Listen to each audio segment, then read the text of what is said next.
আজি বড়োসকলৰ এজন বীৰ বুলি ক'ব লাগিব আৰু তেখেতক আমি টাইটেলটোৱে বীৰ দিয়া হৈছে। বীৰ শিলাগাং বসুমতাৰী BLTৰ প্ৰথম চেয়াৰমেন আছিলে বড়ো লিবাৰেশ্যন টাইগাৰৰ। তেখেতৰ মৃত্যু দিৱস আমি সকলো উপস্থিত হৈছোঁ। বীৰ শিলাগাং বসুমতাৰীক প্ৰথমে তেখেতৰ মই স্বৰ্গীয় আত্মাৰ প্ৰতি শ্ৰদ্ধাঞ্জলি জনাইছোঁ।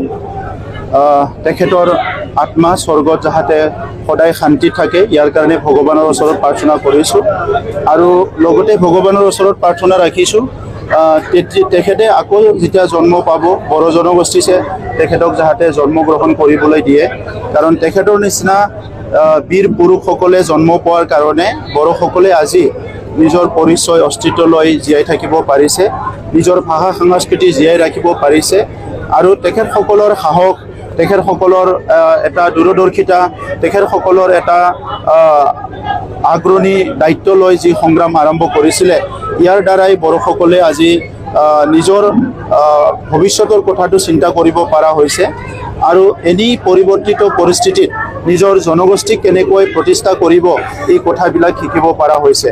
মই আহি থকা সময়ত আমাৰ আহি থকা প্ৰজন্মক বীৰ শিলাগাং বসুমতাৰীক সদায় শ্ৰদ্ধা জনাব মই সেইটোকে অনুৰোধ কৰিছোঁ। আজি ইয়াত উপস্থিত হৈ মই তেখেতৰ পৰিয়ালৰ সকলো সদস্যলৈ মই শ্ৰদ্ধা জনাইছোঁ, নমস্কাৰ জনাইছোঁ আৰু চেলুট কৰিছোঁ যে তেখেতসকলে আজি বীৰ শিলাগাং বসুমতাৰী ডাঙৰীয়াক বড়ো জনগোষ্ঠীৰ কাৰণে কাম কৰিবলৈ তেখেতসকলে সেই সময়ত ফ্ৰী কৰি দিছিলে, যাৰ কাৰণে তেখেতে ওলাই আহি বড়ো জনগোষ্ঠীক নেতৃত্ব দিব পাৰিছিলে। তেখেতৰ নামত আমি বড়োলেণ্ডৰ এতিয়া 40টা সমষ্টি আছে, 40টা সমষ্টিতে 5 কোটি টকাৰ এটাকৈ মিনি ষ্টেডিয়াম নিৰ্মাণ কৰি আছোঁ।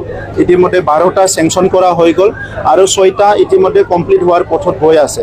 40টা সমষ্টিতে বীৰ শিলাগাং বসুমতাৰী ষ্টেডিয়াম নিৰ্মাণ কৰা হ'ব আৰু তেখেতৰ সমাধিস্থলীত আমি প্ৰতিমূৰ্তি স্থাপন কৰাৰ লগতে ইয়াত চাফ চিকুণ কৰাৰ লগতে এটা দায়িত্ব লোৱা হৈছে যে তেখেতক কাৰণে এটা সম্পূৰ্ণ তেখেতৰ লাইফ হিষ্ট্ৰী এখন তেখেতৰ জীৱনী এখন লিখাৰ কাৰণে এটা আমি অনুৰোধ কৰিছোঁ এটা কমিটিক যে এই জীৱনীটোক চৰকাৰে পাব্লিছ কৰিব, কিন্তু সম্পূৰ্ণ এটা জীৱনী যাতে অতি শীঘ্ৰে আমি পাব্লিছ কৰিব পাৰোঁ।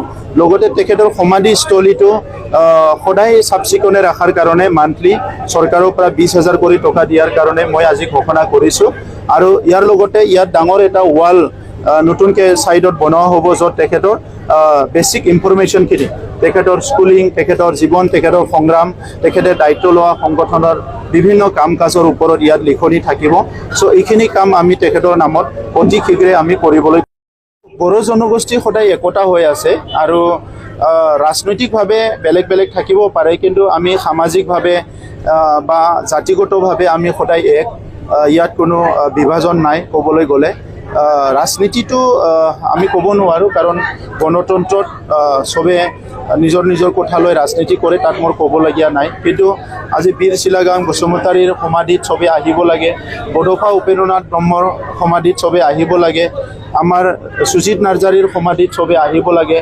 তেনেকুৱা যিসকলে বড়ো জনগোষ্ঠীৰ কাৰণে বহুত ডাঙৰ কণ্ট্ৰিবিউশ্যন দি গ'ল, সেই প্ৰত্যেকজন আমাৰ বীৰ পুৰুষ বা যিসকল আছে সেই সকলৰ সমাধি বা তেখেতসকলৰ জন্ম মৃত্যু দিৱস উদযাপন কৰাত সকলো উপস্থিত হ'ব লাগে, মই সেইটোকে অনুৰোধ কৰোঁ।